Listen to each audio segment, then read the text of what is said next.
Сначала грузят брезенты, стройматериалы и печи-буржуйки. После коробки с одеждой для госпиталей, детскими вещами и продуктами. У сельского магазина сегодня кипит работа. Завтра эта «Газель» отправится в зону СВО. В том, что помощь дойдет, уверены, ее лично повезут высокогорцы. Старались в посылки положить именно такую продукцию, которая производится непосредственно у нас в районе. Это и мед, и колбасы, хлеб.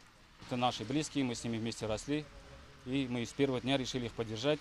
Планируем за 2 суток доехать, выгрузиться, увидеться с ребятами и обратно.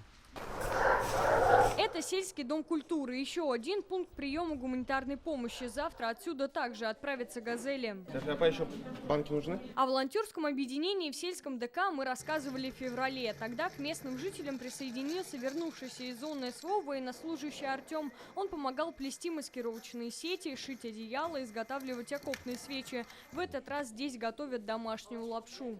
Девочки, давайте не подведем. Лапша, вот как бы напоминание о доме. Домашнее тепло мы хотим передать нашим ребятам, чтобы они почувствовали это тепло и были здоровыми.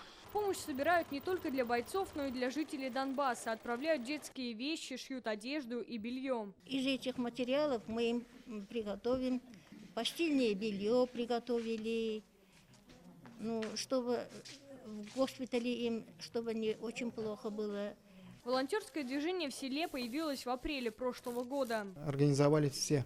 И предприниматели, и соседние деревни, и местные жители, и организации. Около месяца назад доски отправили для окопов, для блиндажей, строительные материалы, потом гвозди, саморезы, бензопилы, буржуйки. Сколько машин отправили, не сосчитать, говорят жители. Делают это практически еженедельно. Для неравнодушных главное, чтобы их любовь и забота обязательно дошла до адресатов.